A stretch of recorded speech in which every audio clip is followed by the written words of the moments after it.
네, 하나님 말씀 보도록 하겠습니다. 갈라디아서 3장 10절부터 14절까지의 말씀입니다. 제가 가진 성경으로는 신약성경 305페이지에 있습니다. 갈라디아서 3장 10절부터 14절까지 저와 여러분이 한 절씩 교독하고 마지막 절은 합독하도록 하겠습니다. 갈라디아서 3장 10절부터 14절까지 말씀입니다. 교독합니다.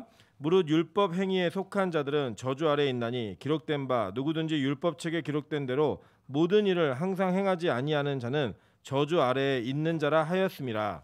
또 하나님 앞에서 아무도 율법으로 말미암아 의롭게 되지 못할 것이 분명하니 이는 의인은 믿음으로 살리라 하였음이라. 율법은 믿음에서 난 것이 아니니 율법을 행하는 자는 그 가운데서 살리라 하였느니라. 그리스도께서 우리를 위하여 저주를 받은 바 되사 율법의 저주에서 우리를 속량하셨으니 기록된 바 나무에 달린 자마다 저주 아래에 있는 자라 하였음이라. 합독합니다. 이는 그리스도 예수 안에서 아브라함의 복이 이방인에게 미치게 하고 또 우리로 하여금 믿음으로 말미암아 성령의 약속을 받게 하려 함이라. 아멘. 네, 주변에 있는 분들에게 이렇게 한번 인사하도록 하겠습니다. 당신을 보니 마음까지 시원해집니다. 네, 앞뒤로도 인사하겠습니다. 당신의 얼굴이 나를 행복하게 만듭니다. 네. 명수 형제는 보여요. 뒤에 정확히 누가 있는 줄 알고 그 위치에다 인사를 하네요. 네, 오늘은 갈라디아서 8번째 강의 시간입니다. 3장 10절부터 14절까지 말씀을 가지고 저주에서 탈출이라는 제목으로 하나님 말씀 증거하도록 하겠습니다. 여러분, 이 갈라디아서는 바울의 서신서들 중에 로마서와 함께 이 교리에 대한 부분들을 가르치는 내용입니다. 이 교리에 대한 내용들이 왜 가르쳐지고 있는지에 대한 배경들은 우리가 갈라디아서를 쭉 공부하면서 계속 돌아왔기 때문에 반복하지는 않겠지만 중요한 것은 이방인들에게 이 믿음이라고 하는 것이 어떻게 세워지고 있고 너희가 어떻게 구원받는 것인가를 아주 정확하게 알려주고 있는 바울의 역작입니다. 물론 이 하나님께서 계시로 말미암아 이것들을 쓰게 하셨고 우리로 하여금 이것들을 알므로 말미암아 믿음에 있어서 유익을 얻기 위해 하나님께서 이걸 주셨다라는 거예요. 여러분 잘 보세요. 우리가 이 땅에 살면서 감정적으로 동요되는 일은 쉽게 그 감동이 끝납니다. 끝나고 나서 유효기간이 지나고 나면 그 감동은 그때만 감동적이었지 그게 사라지고 없더라는 거예요. 여러분 그래서 우리 보통 남녀가 이제 우리 청년들도 많이 있기 때문에 만나서 막 케미가 막 터지고 막 뭐 손만 잡아도 막 가슴이 뛰고 막 이랬던 거는요. 만나고 며칠 못 갑니다. 며칠까지 좀 그러네요. 예, 몇 달 못 갑니다. 계속 그러면 그 몸에 문제가 있는 거예요. 그래서 그런 감정들은 쉽게 지나가는 감정이고 영원하지 않더라는 거예요. 그런데 하나님의 말씀의 진리는 우리 안에 새겨진 바 되면 영원하게 우리에게 역사되어지고 그 아래에서 우리가 영향력을 받을 수 있다라는 겁니다.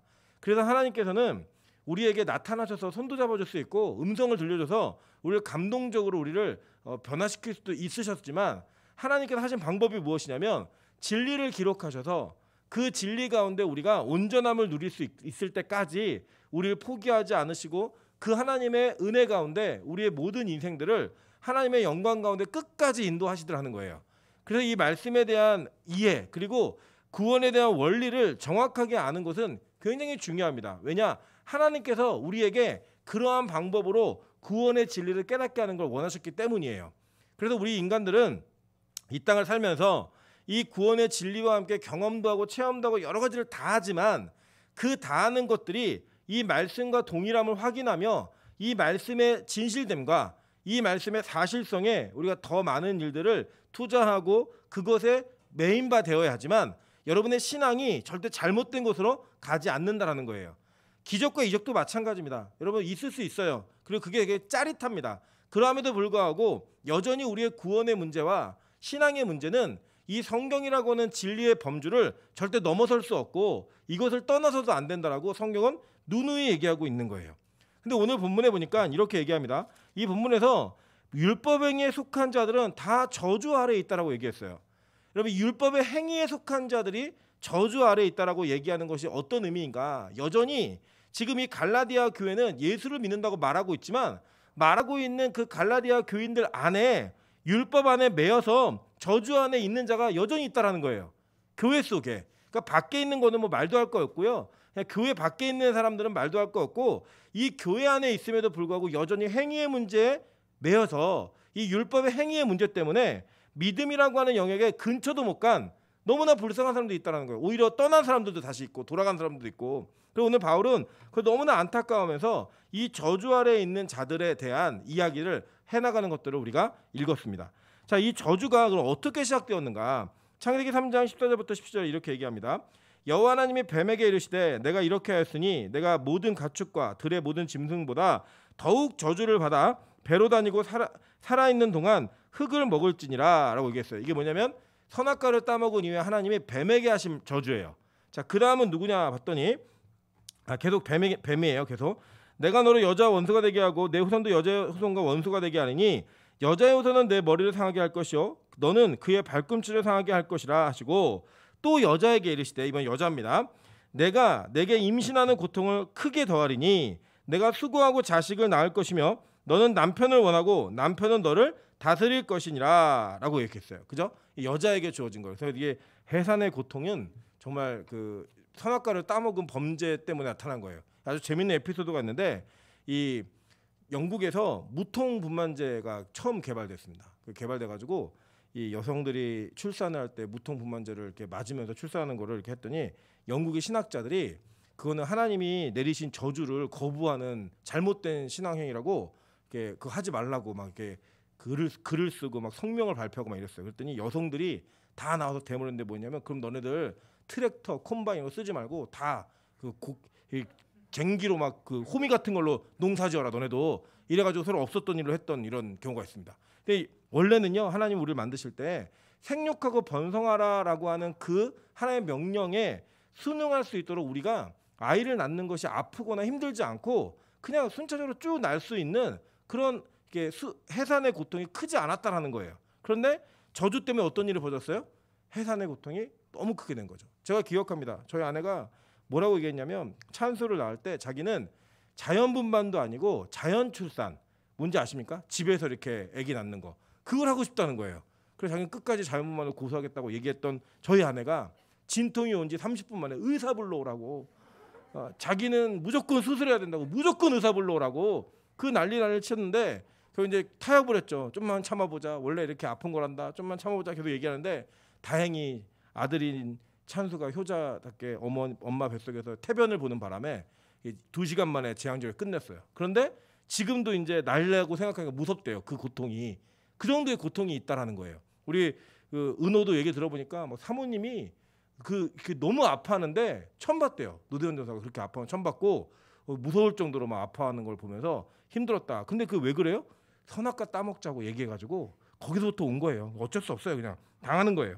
그래서 뒤에는 뭐라고 얘기하냐면 보세요. 아담에게 이르시되 내가 내 아내의 말을 듣고 내가 내게 먹지 말라는 나무의 열매를 먹었은즉 땅은 너로 말미암아 저주를 받고 너는 내 평생에 수고하여야 그 소산을 먹으리라 라고 얘기했어요. 여러분 잘 보세요. 여기 보면은 선악과를 따먹은 그 현장 속에 있었던 세 존재, 뱀하고 여자하고 남자가 하나님께 저주를 받는데 요거를요 조금만 확장 시켜보면 우리 사는 인생이에요. 그냥 남성들은 평생 먹고 살기 위한 노동을 멈추지 않고 그 일을 해야지만 먹고 살 수 있는 그런 삶을 살아야 되고요.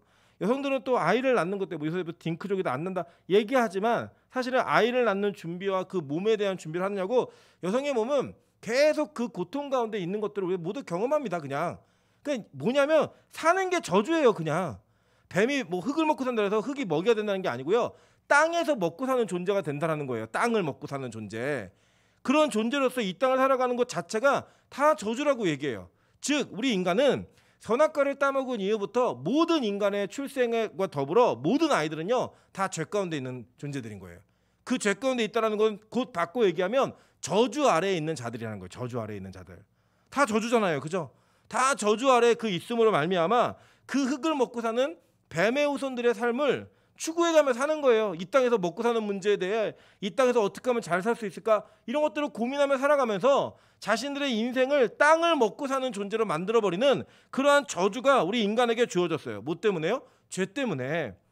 그리고 오늘 저와 여러분은 여전히 이 시간에 이 죄로 인한 땅의 삶을 사는 그런 존재가 되는 겁니다. 여러분 지옥이요 무슨 뜻이냐면 땅지 갇힐 옥이에요. 그러니까 땅에 갇혀 사는 존재가 지옥에 살고 있는 존재라는 거예요. 우리가 이 땅을 살면서 그런 존재로 저주 가운데 살고 있다는 거예요. 잘 보세요. 계속 저주받은 사람들의 목록을 쭉 보도록 할게요. 창세기 4장 9절부터 11절입니다. 여호와께서 가인에게 이르시되 내 아우 아벨이 어디 있느냐? 그가 이르되 내가 알지 못하나이다. 내가 내 아우를 지키는 자니까. 이르시되 내가 무엇을 하였느냐? 내 아우의 핏소리가 땅에서부터 내게 호소하느니라. 땅이 그 입을 벌려 내 손에서부터 내 아우의 피를 받았은즉 내가 땅에서 저주를 받으리니 내가 밭을 갈아도 땅이 다시는 그 효력을 내게 주지 아니할 것이요 너는 땅에서 피하며 유리하는 자가 되리라 라고 얘기했어요. 그럼 보니까 지금 가인과 아벨이 있었는데 이 사람들은 첫 번째 이렇게 예배를 드리다가 가인은 예배를 성공한 자였고 실패한 자였고 아벨은 예배를 성공한 자였어요. 그죠? 그 성공한 자가 실패한 자에게 맞아 죽는 그런 일이 벌어졌습니다. 그 일로 말미암아 어떤 일이 벌어졌어요? 땅이 저주를 받아서 이젠 더 이상 노력한 것만큼의 소산을 얻지 못할 것이다 라고 얘기하면서 그의 인생과 함께 이 땅이 저주를 받았다는 거예요. 결국 이 저주가 이어져서 어떤 일이 벌어지냐면 하나님께서 노아의 홍수로 말미암아 땅을 심판하셨어요.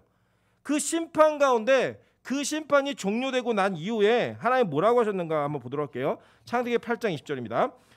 20절부터 21절 노아가 여호와께 제단을 쌓고 모든 정결한 짐승과 모든 정결한 새 중에서 제물을 취하여 번제로 제단에 드렸더니 여호와께서 그 향기를 받으시고 그 중심에 이르시되 내가 다시는 사람으로 말미암아 땅을 저주하지 아니하리니 이는 사람의 마음이 계획하는 바가 어려서부터 악함이라 내가 전에 행한 것 같이 모든 생물을 다시 멸하지 아니하리니 라고 얘기해요. 그죠? 하나님이 홍수로 한번 이 세상을 딱 청소하시고 난 다음에 이젠 더 이상 인간 때문에 땅을 심판하지 않겠다라고 말씀을 하셨어요. 그런데 그런 그 저주가 끝난 것처럼 보였던 인간들이 뭘 하는지 아십니까? 그 노아의 홍수의 주인공이었던 노아와 그 아이들 사이에 자식들 사이에 문제가 발생해요. 어떤 문제가 발생하면 노아에게 주사가 있었는데 이 포도주를 마시고 그가 하체를 벗고 잠을 자는 일이 벌어졌어요. 그런데 그걸 보고 이 함이 아버지 얼레리 꼴레리 얘기하고 조롱한 거예요. 그랬더니 그 조롱하는 것 가운데 이 두 아들이 아버지의 하체를 덮어줬죠. 그걸 안 노아가 뭐라고 얘기하나 한번 보세요. 창세기 9장 24절부터 27절입니다.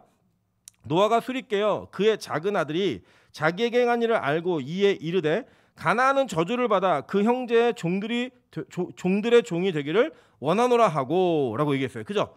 그러니까 이제 땅의 저주가 끝난 것처럼 보였는데 그 뒤에 인간들이 서로를 저주하고 있더라는 거예요. 그것도 부모가 자식을.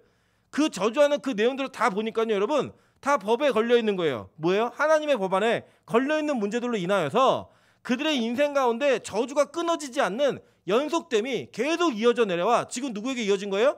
저와 여러분에게까지 이어지고 있더라는 거예요. 여러분 보세요. 실제로 또 이 저주를 두려워했던 또 아들이 하나 있습니다. 보세요. 창세기 27장 11절부터 13절입니다. 야곱이 그 어머니 리브가에게 이르되 내 형 에서는 털이 많은 사람이요 나는 매끈매끈한 사람인즉 아버지께서 나를 만지실진데 내가 아버지의 눈에 속이는 자로 보일지라 복은 고사하고 저주를 받을까 하나이다. 어머니가 그에게 이르되 내 아들아 너의 저주는 내게로 돌리리니 내 말만 따르고 가서 가져오라 라고 얘기해요. 여러분 무슨 의미인지 아시죠? 이 야곱이 자기의 아버지와 형을 속이고 축복권을 강탈해내는 장자권을 이미 뺏었고 축복권을 강탈해내는 그 장면이 창세기 27장에 있어요. 그죠? 근데 여기서 뭐라고 했냐면 내가 아버지 눈에 속이다 걸리면 내가 복은 고사하고 저주를 받을까 두렵습니다 라고 얘기했더니 그 어머니가 저도 내가 받을 테니까 근데 걱정 말고 일을 진행해 라고 얘기하는 저주받을 짓을 서슴없이 하는 인간의 존재. 그 인간의 존재가 우리 조상들의 존재였고 그 존재에서부터 흘러내려오는 그 유전자의 더러운 피들이 지금 우리 인생 전반을 다 지배하고 있더라는 거예요. 그건 무슨 얘기냐? 저와 여러분은 저주 가운데 출생했고 저주 가운데 살고 저주 가운데 죽을 수밖에 없는 인생이라는 것을 성경은 모형적으로 우리에게 다 보여주고 있는 거예요. 그런데 너무 재미나고 신나는 거는 뭐냐면요. 하나님이 이 모든 문제에 대한 해법을 다 주셨다는 거예요. 자 보세요. 저주받았던 여자와 남자가 에덴 동산으로부터 방출되었을 때 그 방출되어지는 쫓겨나는 그 신라권의 현장 속에서 하나님은 그들에게 은혜라는 걸 베푸셨어요. 그 은혜의 방편이 뭐냐 보니까 창세기 3장 21절입니다. 여호와 하나님이 아담과 그의 아내를 위하여 가죽옷을 지어 입히시니라 라고 얘기해요. 그죠?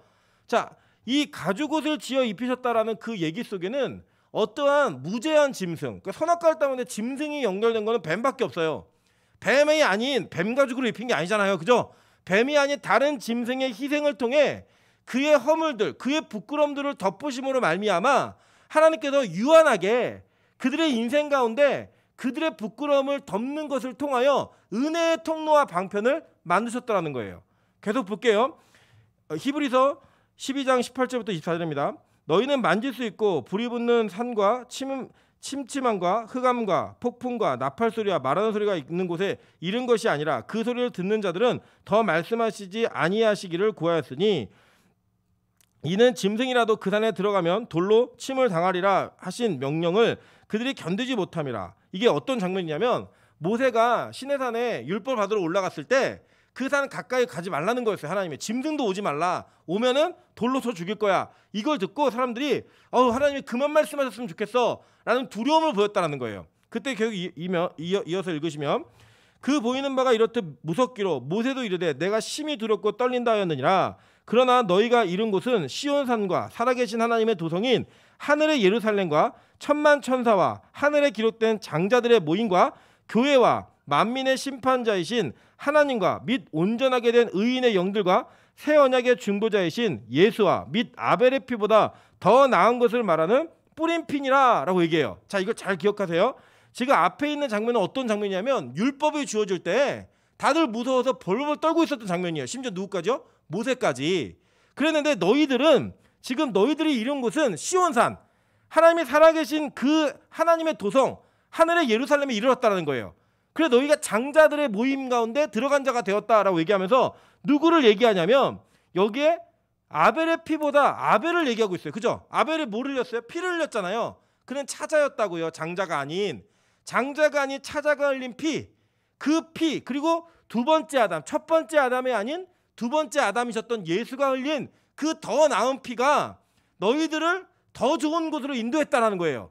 이해되시죠? 이게 무슨 말 히브리서 기자가. 그러니까 지금 아벨과 가인 사이에 있었던 살인 사건에 아벨이 피를 흘렸는데 그 뿌려진 피가 땅에서는 저주를 받는 내용이었는데 나중에는 이게 저주를 받은 것 같은 더러운 피의 이 이미지가 뭘로 바뀐 거예요? 우리가 율법이 아닌 더 좋은 곳에 거하게 만드는 예수 그리스도의 피를 모형하고 있는 것으로 얘기되고 있는 거예요. 그죠? 히브리서 기자가 이게 해석한 거예요. 그 내용을 잘 보시면 하나님은 그 가운데 죽는 것 같았지만 저주를 받아 끝나는 것 같았지만 그 끝남 속에 새로운 시작을 하고 있었다는 거예요. 자, 노아 사건 볼게요. 창세기 9장 23절입니다. 셈과 야벳이 옷을 가져다가 자기들의 어깨에 메고 뒷걸음쳐 들어가서 그의 아버지의 하체를 덮었으며 그들의 얼굴을 돌이키고 그들의 아버지 하체를 보지 아니하였더라라고 얘기해요. 자, 이게 뭐냐면 지금 또 뭘 했어요? 옷을 갖다가 뒷걸음쳐 갖고 그 아버지 허물을 덮으셨다라는 거예요. 자, 보세요. 우리는 노아가 의인이라고 생각하시잖아요. 그 의인이 홍수 심판 이후에 한 게 뭐냐면 그가 포도주를 먹고 하체를 먹고 자기의 부끄러움을 드러내고 있었어요. 인간은 그런 존재라는 거예요. 그런 존재였던 이 노아를 누가 덮은 거예요? 하나님이 은혜로 그의 옷을 덮음으로 말미암아 그 옷으로 그의 하체를 덮음으로 말미암아 부끄러움을 가리워 주신 거예요. 그러니까 하나님은 자기 자신의 의가 아닌 다른 사람으로 인한 희생과 섬김을 통하여 그의 허물들을 덮어가시는 것들을 이미 창세기의 저주 안에 놓여있는 자들에게 계속 보여주신 거예요. 자, 보세요. 창세기 27장 15절부터 16절입니다. 리브가가 집안 자기에게 있는 그의 마다들에서의 좋은 의복을 가져다가 그의 작은 아들 야곱에게 입히고 또 염소 새끼의 가죽을 그의 손과 목에 매끈매끈한 곳에 입히고라고 얘기해요. 그죠? 자, 여기 이거 너무 동일하지 않아요? 잘 보세요. 원래 야곱은 축복을 받을 만한 자격이 있는 자예요, 없는 자예요? 없는 자였어요. 그죠? 없는 자가 그의 아버지와 형을 속이고 축복을 받을 때 그는 뭘 각오한 거냐면 저주를 각오한 거예요. 그리고 이건 저주받을 행위예요. 그죠?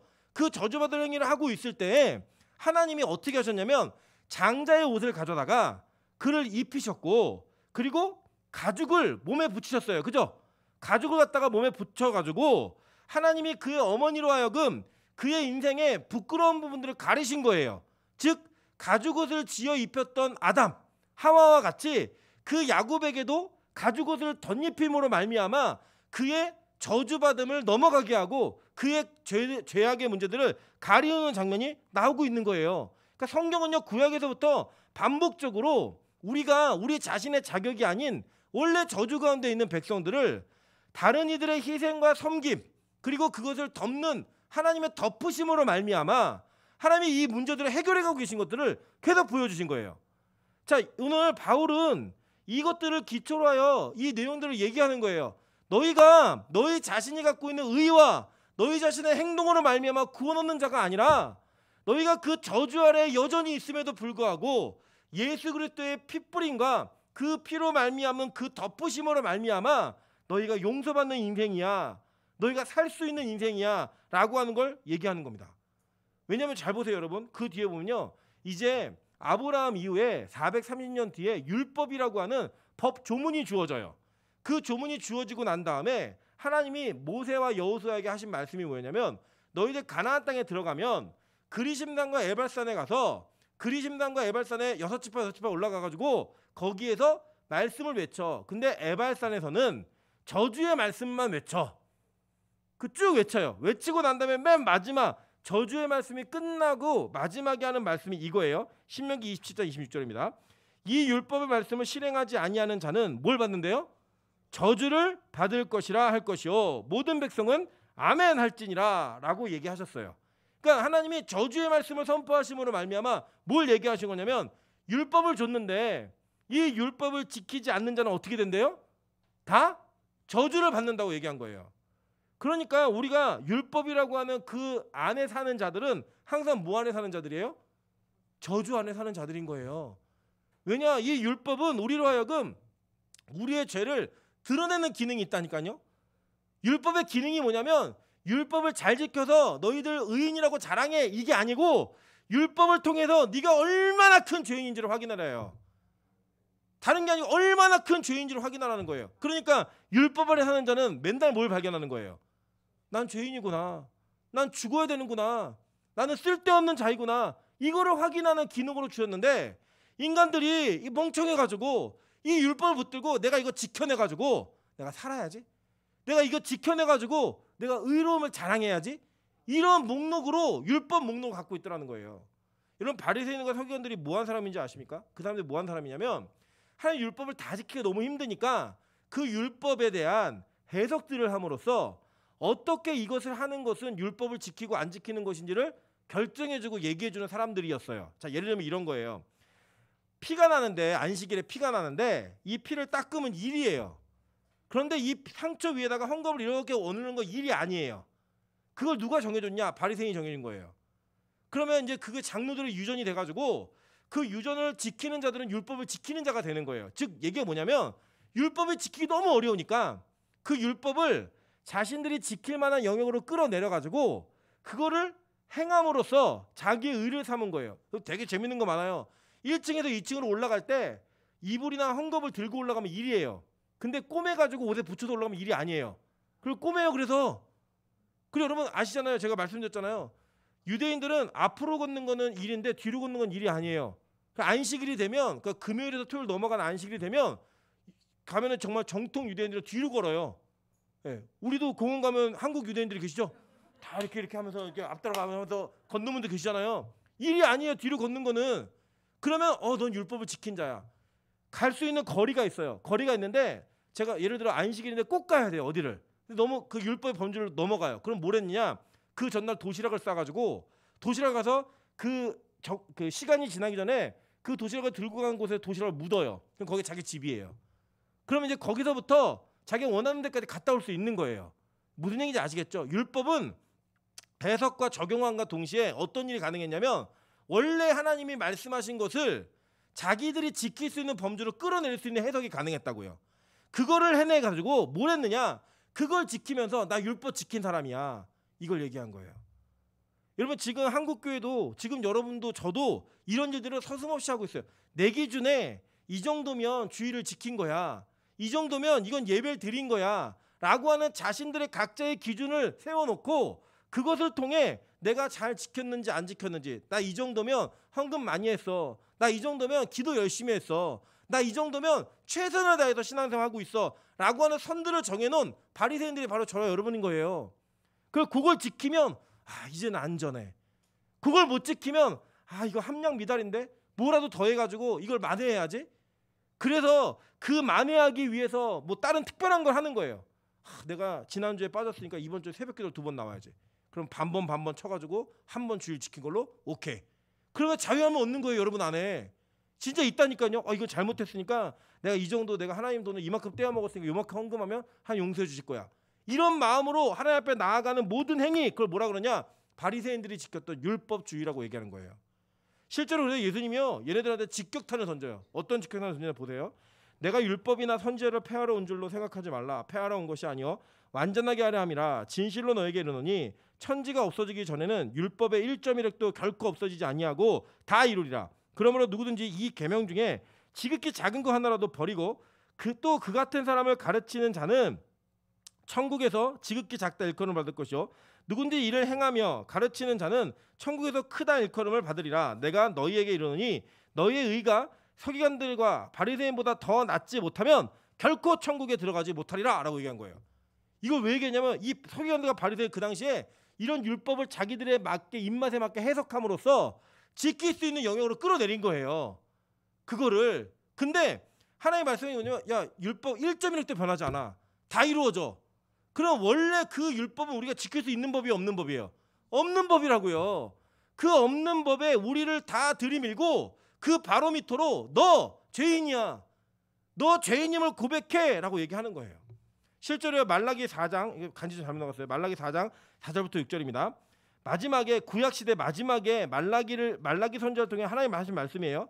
너희는 내가 호렙에서 온 이스라엘을 위하여 내 종 모세에게 명한 법 곧 율례와 법도를 기억하라. 보라 여호와의 크고 두려운 날이 이르기 전에 내가 선지자 엘리야를 너희에게 보내리니 그가 아버지의 마음을 자녀에게로 돌이키게 하고 자녀들의 마음을 그들의 아버지에게로 돌이키게 하리라. 돌이키지 아니하면 두렵건대 내가 와서 저주로 그 땅을 칠까 하노라 하시니라 라고 얘기했어요. 마지막 구약의 마지막이 뭐냐면 이거예요. 내가 호렙산에서 모세에게 율법을 줬는데 그것대로 못 지키면 너희들 다 저주야. 얘기한 거예요. 너희들 이 율법으로 돌아오지 않으면 다 저주다 라는 거를 구약의 마지막에 외치신 거예요. 하나님이. 그게 구약의 마지막이에요. 자, 이 구약의 이 율법이 가지고 있는 힘은요 뭐였냐? 저와 여러분의 죽음을 약속하는 거였어요. 다른 기능이 아니었다고요. 저와 여러분이 죽음을 약속하고 죽을 수밖에 없는 존재라는 걸 확인시켜주는 그게 율법이었다고요. 그리고 그 가운데에서 이것을 지키지 않는 자들이 안 죽고 지키는 자들은 죽는 일들을 오히려 선지자들이 본 거예요. 거꾸로. 이거 어떻게 된 일이지?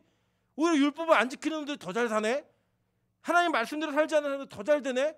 그래서 이거를 따지고 싶은 마음이 있다 없다? 있잖아요. 근데 우리 선배가 있어요. 하박국이요. 저희 마음을 그대로 대변해서 따져요. 하박국 1장 1절부터 4절입니다. 선지자 하박국이 묵시로 받은 경고라. 여호와여 내가 부르짖어도 주께서 듣지 아니하시니 어느 때까지 이릴까? 내가 강포로 말미암아 외쳐도 주께서 구원하지 아니하시나이다. 어찌하여 내게 죄악을 보게 하시며 패역한 눈으로 보게 하시나이까? 겁탈과 강포가 내 앞에 있고 변론과 분쟁이 일어났나이다. 이러므로 율법이 해이하고 정의가 전혀 시행되지 못하오니 이는 악인이 의인을 에워쌌으므로 정의가 굳게 행하여짐이니이다 라고 얘기해요. 여러분 이 시대도 그거 보지 않으세요? 말씀대로 살려고 노력하고 하나님 말씀대로 지키려고 노력하는 자들에게는 자꾸 안 좋은 일도 생기고 병도 나타나고 사업도 망하고 더 어려워지고 힘들어지는데 그렇지 않은 자들은 승승장구하더라는 거예요. 그리고 심지어는 그들이 하나님의 말씀대로 사는 자들을 강포로 힘으로 제압하고 에워싸가지고 정의가 굳게 행해지도록 하는 현실이 막 보이더라는 거예요. 여러분 뭐 보이잖아요. 안 보이세요? 예수를 안 믿고 이 세상의 법과 힘을 잘 이용하면서 자신들의 안위와 영화를 위해 사는 자들은 계속 잘 돼요. 모른 척하고 그냥 뭐 없었던 일로 그냥 치부해버리고 돈 있으면 죄 아니고 돈 없으면 죄인이고 이런 일들이 비일비재하게 우리 다 보잖아요. 그걸 보면 하박국이 따진 거예요. 어떻게 이럴 수 있냐고. 하나님 어떻게 이럴 수 있어? 내가 이렇게 열심히 예배를 드리는데 왜 날 아프게 하죠? 하나님 열심히 이렇게 예배를 드리는데 왜 나는 시집을 못 가죠? 있잖아요. 그런 마음이. 예배 안 드리는 쟤는 잘 가는데 예배 안 드리는 저 사람 잘 되는데 그런 마음을 하박국이 똑같이 따진 거예요. 하나님이 이렇게 말씀하세요. 대답을 하박국 2장 2절부터 4절입니다. 여호와께서 내게 대답하여 이르시되 너는 이 묵시를 기록하여 판에 명백히 새기되 달려가면서도 읽을 수 있게 하라. 이 묵시는 정한 때가 있나니 그 종말이 속히 이르겠고 결코 거짓되지 아니하리라. 비록 더딜지라도 기다리라. 지체되지 않고 반드시 응하리라. 보라 그의 마음은 교만하며 그 속에서 정직하지 못하나 의인은 그의 믿음으로 말미암아 살리라 라고 얘기하시는 거예요. 야, 너 이 세상에 그런 거 보면 살지 마. 내가 반드시 심판할 거고 반드시 주의 날의 때가 이를 텐데 그때가 되면 하나님의 의가 드러날 거야. 그래, 그 심판이 이루어질 거야. 그때 살 수 있는 유일한 사람들이 누구냐? 의인들, 믿음으로 말미암아 사는 자들, 그들만 살게 될 거야 라는 메시지를 하박국이 들은 거예요. 그래서 하박국이요, 이를 듣고 기뻐하는 거예요. 그리고 이것을 누가 그대로 따오냐면 이 바울이 그대로 따와갖고 얘기하는 거예요. 오직 믿음으로 말미암아 산다라는 이 말씀을 그대로 따갖고 사는 거예요. 보세요. 로마서 1장 17절입니다.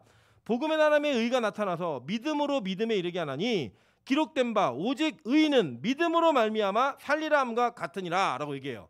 자, 여러분, 이게 뭐냐면요, 잘 보세요.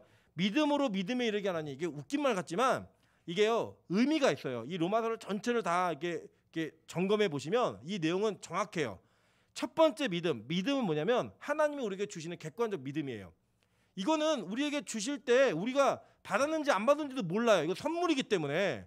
그런데 이 믿음이 어떻게 되느냐? 우리 자신의 주관적 믿음을 확신하게 만든다는 거예요. 그래서 그 믿음이 여러분을 믿음에 이르게 하는 거예요. 아, 내가 선물 받는 믿음 때문에 믿음에 이르렀구나 라는 것도 확인하게 된다는 거예요. 여러분, 그 확인은 어떻게 되냐면요, 내가 뭐 때문에 사는지를 알고 내가 뭐 때문에 이 저주로부터 탈출할 수 있는지를 경험하고 깨닫게 되면 이거 이루어지는 거예요. 이 구절 왜 유명하냐면요, 종교개혁자인 마틴 루터가 사제로 살 때, 천주교의 그 카톨릭의 사제로 살고 있을 때 너무 죄를 자주 고해성사하러 가니까 그 스승이 사제가 얘기했어요. 너 좀 몰아갖고 와, 죄를. 매번 이렇게 오지 말고 뭐 3분 만에 오고 1분 만에 왔고 제가 누굴 미워했으나 이렇게 얘기하니까 그러지 말고 좀 몰아갖고 와라. 그래갖고 이 사람이, 이 루터가 죄에 대한 죄책감, 그리고 이 죄책을 벗어버리기 위해 무릎으로 돌계단을 오르다가 이 말씀이 번뜩 떠오른 거예요. 내가 이렇게 행위로 무언가 죄의 대가를 치르는 것처럼 살아가는 것이 진짜 살 수 있는 방법인가? 진짜 내가 이렇게 살 수 있나? 라는 그 고민 가운데 아니다라는 결론이 하나님의 능력으로부터 나온 거예요. 그래서 그의 머리를 스치고 지나간 말씀 구절이 뭐냐? 바로 이 말씀이에요. 복음에는 하나님의 의가 나타나서 믿음으로 믿음에 이르게 하나니 기록된 바 오직 의인은 뭐로 말미암아 산다고요? 믿음으로 말미암아 산다 해요. 자, 보세요. 지금 이 구약에서부터 하나님은 타락한 인간, 저주 아래에 있는 인간이 자신들의 힘으로 그 저주를 깨고 탈출할 수 없다는 걸 이미 확인해 주셨어요. 그리고 그 저주 아래에 있는 자들이 어떻게 하나님의 은혜를 경험하게 되는지를 하나님의 이미지로 계속 보여주셨어요.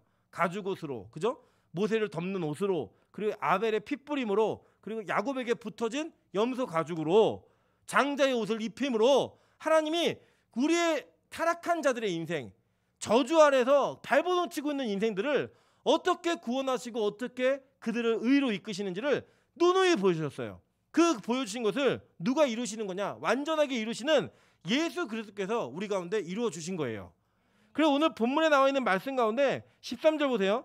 그리스도께서 우리를 위하여 저주를 받은 바 되사 율법의 저주에서 우리를 속량하셨으니, 그러니까 그 율법이 우리는 저주받는 게 마땅하다라고 선언했는데, 이 선언은 누구의 선언이냐면 하나님의 선언이라고. 율법은 하나님의 법입니다. 이 법을 바꿀 수 없어요. 그래서 그 법에 대한 대가, 즉 사망을 누군가 당해야 돼요. 그걸 당해야지만 죄값을 치러내는 거라고요. 우리 보통 그러잖아요. 감옥 갔다 온 사람들이 내가 죄값을 다 치렀다고. 성경에서 말하는 죄값을 치르는 거는요, 죽어야 됩니다. 무조건 죽어야 돼요. 그 죽어야 되는 그 죄값에 대한 그 죄의 대가를 누가 치르셨냐면 예수님께서 치르신 거예요. 누구 대신에요? 저와 여러분 대신에. 그럼 보세요. 기록된 바 나무에 달린 자마다 저주 아래에 있는 자라. 예수 그리스도께서 스스로 그 저주 아래에 있는 자임을 자처하시고 그곳으로 내려가신 거예요. 누구를 위해서? 저와 여러분을 위해서. 신명기에 예언되어진 말씀이에요. 신명기 21장 22절부터 23절입니다. 사람이 만일 죽을 죄를 범함으로 내가 그를 죽여 나무 위에 달거든 그 시체를 나무 위에 밤새도록 두지 말고 그날에 장사하여 내 하나님 여호와께서 내게 기업으로 주시는 땅을 더럽히지 말라. 나무에 달린 자는 하나님께 저주를 받았음이니라. 그러니까 보세요. 죽을 죄를 범함으로, 이게 누구예요? 율법을 어긴 자들, 저 여러분들이에요. 그 죽을 죄를 범함으로 죽을 자들, 그들을 나무에 달아 죽이는데 시체조차 하루 종일 다뤄두지 말라는 거예요. 왜냐? 땅이 더럽혀질까 봐. 그 정도의 죄악의 문제가 지금 저 여러분의 삶 가운데 드글드글 드러나는 거예요. 그냥 죄덩어리로. 그 드러나는 인생의 그 대가를 우리가 치러야 돼요. 뭐 저 사람은 착해요. 의미 없어요. 아까도 우리 노 전사님 그런 얘기하더라고요. 자기는 착한 사람이 싫대요. 너무 착해 보이는 사람이 싫대요. 자기 착해질까 봐 싫대요. 예. 그리고 그 얘기를 하더라고요. 맞아, 우리 인간은 그런 인간들이에요. 착하면 바보라고 얘기해요. 손해본다고 얘기하고 그렇게 얘기하면서 우리는 서로를 돌려먹고 등쳐먹고 서로에게 피해를 줌으로 말미암아 내 유익을 취할 수 있다면 어떤 일이라도 자행하며 사는 자들이에요. 그래서 경쟁하고 시기하고 질투하고 그 살아가는 삶 속에 어떤 누구도 율법의 잣대를 다 들이대면 하나님 나를 차라리 죽여주세요라고 말할 수밖에 없는 그 고백이 우리한테 터질 수밖에 없어요. 그런 저주 아래에 있는 자들을 대신하여 누가 나무에 달리신 거예요? 예수 그리스도가 나무에 달리신 거예요. 가끔 그런 얘기 하더라고요. 왜 하필 십자가냐? 왜 하필 그 시대의 십자가냐? 다른 거 아니에요. 신명기에 예언되어 있기 때문에 예수님께서는 그 십자가에 달리심으로 말미암아 나무 아래 달려야 될 저와 여러분의 인생을 대신 살아내신 거예요. 그 살아내심으로 말미암아 우리에게 그 저주 아래에 있는 자들이 저주 위로 올라올 수 있도록 저주로부터 탈출할 수 있도록 저 여러분의 인생을 끌어올리신 거라고요. 그게 복음입니다. 그 복음을 지금 바울은 변증하는 거예요. 너희들 다 저주 아래 있는 자들이었는데 예수 그리스도의 나무에 달리심의 그 은혜로 말미암아 너희 산존재가 되었어. 근데 뭐가 필요하니? 왜 또 율법 아래로 들어가니? 이 얘기하는 거예요. 그 하나님의 영원한 계획 가운데 베드로전서 2장 24절은 이렇게 선언합니다. 친히 나무에 달려 그 몸으로 우리 죄를 담당하셨으니 이는 우리로 죄에 대하여 죽고 의에 대하여 살게 하려 하심이라. 그가 채찍에 맞음으로 너희는 나음을 얻었나니. 그 십자가를 붙드는 순간, 그 십자가의 은혜가 여러분 안에 들어오는 순간 여러분은 그 나무 아래 달려 죽어야 될 그 저주로부터 탈출한 자가 된 거예요. 왜냐? 내가 죽었으니까. 나를 대신해서 그 예수 그리스도가 나를 품고 돌아가신 거예요. 율법의 요구를 다 이루어내신 거예요. 다 지켜서 이루어내신 게 아니라 그 율법 때문에 저 여러분 죽는 게 마땅하다고요. 그게 율법의 이루어짐이라고요. 근데 그 요구를 하나님 십자가에서 이루어내신 거예요. 그래서 이렇게 선언하신 거예요. 요한복음 19장 28절부터 30절 보시면 그 후에 예수께서 모든 일을 이미 이루어진 줄 아시고 성경을 응하게 하려 하사 이르시되 내가 목마르다 하니 거기 신포도주가 가득히 담긴 그릇이 있는지라. 사람들이 신포도주를 적신 해면을 우슬초에 매어 예수의 입에 드니 예수께서 신포도주를 받으신 후에 이르시되 다 이루었다 하시고. 뭘 다 이룬 거예요? 율법의 요구를 다 이루신 거예요. 거기에서 누구를 위해서? 저 여러분을 위해서. 그리고 머리를 숙이시니 영원히 떠나가시니라. 그렇게 십자가에 달려 돌아가신 그 예수 그리스도의 은혜가 저 여러분을 살리는 거예요. 저 여러분의 인생을 바꾸시는 거예요. 그렇게 우리는 바뀌어진 존재라고요. 그런데 왜 율법 안으로 또 기어 들어가니? 왜 율법으로 또 기어 들어가니? 이 얘기를 지금 바울이 피토하듯 열변으로 얘기하고 있는 거예요. 그 은혜로 하는 겁니다. 우리의 달려감이 아니에요. 우리의 능력과 힘이 아니에요. 이번 주도 저희 교육자들이 월화 이 양일에 걸쳐서 우리 경남 양산이라는 곳에 다녀왔습니다. 이 양산은 통도사라는 아주 절이 있기 때문에 양산을 가보신 분들은 이 통도사가 필수 코스예요. 가가지고 그곳에 절을 보고 불공을 드리고 하는. 그래서 기독교인들 특히 저처럼 모태신앙에서 자란 사람은 양산을 저도 이번에 처음 가봤습니다. 오늘 말고 지난주에 지난달이죠. 지난달에 처음 가봤고 우리 노대현 선생님도 처음 가보셨대요. 예, 양산을. 그 이주환 강사님은 불공을 드렸었나 가봤는지 뭐 얘기를 안 하더라고요. 어쨌든 그걸 갔어요. 갔는데 그곳에 어떤 땅이냐면요. 그 땅은 진짜 이렇게 그냥 지나다녀도 이 불교 물품을 파는 그 가게가 어마어마하게 커요. 그 장사가 되는 거예요. 그래도 거기서 그런 도시예요.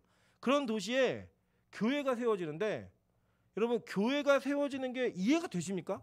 우리로 얘기하면은 우리 교회 밑에다가 절이 하나 들어온 거예요. 어떤 일이 벌어지겠어요? 우리 같아서 우리도 기분 나쁘잖아요. 지금 통도사의 중들이 얼마나 기분이 나쁜지 영적 세력이 기분이 나쁘다라는 사인들을 여기저기에 다 보이고 있어요. 뭐 꿈으로 기도 중에 막 다 보이고 있어요. 근데 거기에 성도들이 모여서 예배를 드리는데 설교 제목이 뭐냐? 선제 공격이에요. 선제 공격. 그 공격을 통해 그 땅의 영혼들을 건져내자는 거예요. 그 땅의 영혼들을 영적 싸움에서 이겨내자는 거예요. 근데요, 제가 그곳에서 뭘 봤냐면 어느 누구도 자기가 했다라고 얘기하는 사람이 없는 거예요. 하나님의 은혜로만 말미암아 하는 거예요. 거기에 세워진 목회자도 주님의 은혜 아니면 설 수 없는 자이고, 거기에 모인 성도들도 하나님의 은혜 아니면 안 되는 분들이고, 거기 누구 하나 그 건물을 사가지고 기증할 만한 사람 아무도 없어요. 다 누가 했는지도 몰라요. 묻지도 않아요. 여러분 예를 들어 뭘 할 때도요, 자기가 할 수 있는 능력이 있으면 물어요. 집 저거 얼마예요? 물으는 거 왜 그래요? 살 마음이 있으니까. 근데 우리는 물어요, 안 물어요? 안 물어요. 왜요? 우리 살 능력이 아예 안 되니까. 거기에 어떤 성도도 그 집이 얼마인지, 그 집이 어떻게 되는지, 뭐 그 교회가 얼마 어떻게 되는지 묻지 않아요. 자신들이 할 수 있는 게 아니기 때문에. 그래서 단 한 가지, 하나님의 은혜로 말미암아 그곳에 모인 자들이 정말 예배를 하는데, 우리 노대현 전사님이 그러더라고. 가기 싫다고. 그 사모 출산하고 퇴원만 했으면 안 가겠다고. 그리고 다음 주에 또 오겠다 그러더니 올라오다가 3시간 만에 못 오겠다고. 너무 멀어서 못 오겠다고. 은혜가 3시간 안 가더라고요. 네. 그런 인간들이 교역자들이에요. 다 힘들어 죽는 인간들. 오면서 이런저런 대화를 많이 나눌 때 그런 얘기했습니다. 우리가 하나님의 은혜 때문에 그냥 끌려가는 구레네 시몬, 억지로 지음받아서 끌려가는. 제가 그랬어요. 이 길은 원해서 할 수 있는 것도 아니고, 우리가 추구한다고 되는 일도 아니고, 하나님이 그냥 찍은 사람들을 그렇게 만들어 가시더라. 여러분 이게 구원의 원리 아니에요? 구원의 능력 아니에요? 저는 그래서 되게 안심됩니다. 뭐가 안심되냐면 이런 거예요. 사람들은 그렇게 얘기해요. 목사가 잘해야 교회가 부흥하고, 목사가 뭐 훌륭해야 교회가 성장하고. 저는 우리 빛가서공 교회는 하나님의 능력을 나타낼 수 있는 가장 좋은 교회라고 생각해요. 무능한 목사와 별로 뭐 좋지 않은 교육자들, 3시간 만에 은혜가 떨어진 교육자들과, 성도들도 우리 뭐 대단한 분 안 계시잖아요. 뭐 그분을 보면 예수님의 향내가 나고 이런 분이 어디 있어요? 땀내나 나죠, 그냥 서로. 그랬던 우리들에게 하나님께서 이 교회를 통해 부흥을 일으키시고 사람을 세우신다면, 하나님의 교회를 세우신다면, 그거 다 누구 능력이에요? 하나님 능력이에요. 교회가 그렇게 세워져야 되는 거예요. 그렇게 교회가 이루어져야 되는 거라고요.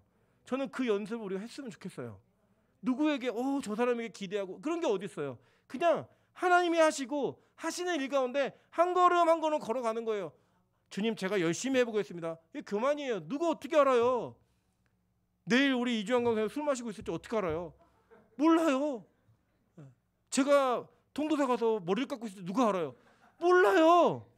어떤 누구도 알 수 없는 일이에요. 그냥 주님의 은혜가 오늘 나에게 임했기 때문에 내가 오늘 예배 자리에 예배하고 있는 것이고, 내가 그 은혜 때문에 하나님을 바라볼 수 있는 예배 자리에서 떠나지 않고 다음 주를 기약할 수 있는 거예요. 내 교만이 아니라, 하나님, 내가 예배할 수 있게 도와주셔서 감사합니다. 내가 복음을 들을 수 있고 이해할 수 있게 해주셔서 감사합니다. 그것으로 말미암아 여러분 얻는 유익이 뭐냐면, 저주 아래에서 탈출하는 거예요. 저주 아래에서 회복되어지는 거예요.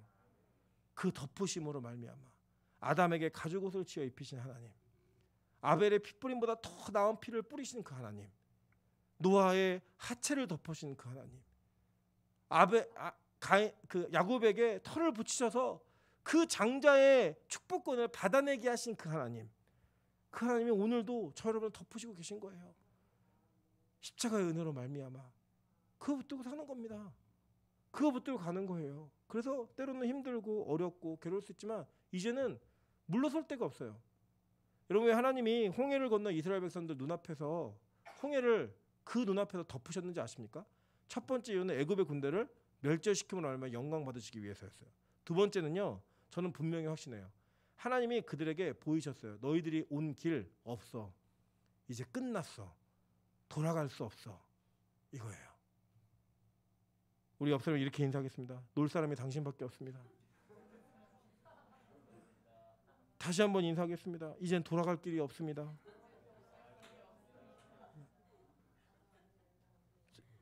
누가 물으시더라고요. 뭐 우리 교회에서 5년 이상 사역을 하면 좋다고 저희 부교육자들 얘기하시길래 제가 그랬어요. 아니, 우리 두 번 다 우리 교회에서 은퇴하실 거라고. 갈 데가 없다고. 모르겠어요. 뭐 자기 뭐 갈 데가 있으면 개척해야겠죠. 왜냐, 진짜 이 복음의 길에 들어서면요, 진짜 인생에서 빠꾸할 시간이 없어요. 돌아갈 길이 없어요. 타협할 수 있는 방법이 없어요. 저는 저와 여러분이 이 복음을 온전히 붙드심으로 말미암아 내가 돌아갈 길이 없구나, 내가 갈 길이 없구나, 주님의 십자가 아니고서는 소망이 없구나라는 것들을 오늘 또 발견했으면 좋겠습니다. 다른 거 아닙니다. 갈라디아서를 계속 배우는 동안에 여러분 이 십자가의 은혜가 여러분의 모든 문제를 다 해결했다는 그 사실 한 가지에 집중하시면 돼요. 그리고 여러분 이것은 여러분의 인생에 단 한 번 있는 일이 아니라 주님 앞에 서는 그날까지 계속 반복되는 일이에요. 계속 죄인임을 발견하고 그때마다 그래 내 의로 산 게 아니지 믿음으로 말미암아 산 거지 십자가의 은혜로 말미암아 산 거지 그 십자가를 붙드시면서 여러분 한 걸음 한 걸음 가시다가 마지막 우리 이 땅에서는 주변 인생 살았잖아요. 변두리 인생 살았잖아요. 그죠? 근데 그 십자가 때문에 천국에서는 천국 한복판에서 우리 그 예수의 공로를 찬양하며 함께 예배할 수 있는 함께 주님께 영광 돌릴 수 있는 그런 저와 여러분 되시기를 주님의 이름으로 축원합니다. 제가 찬양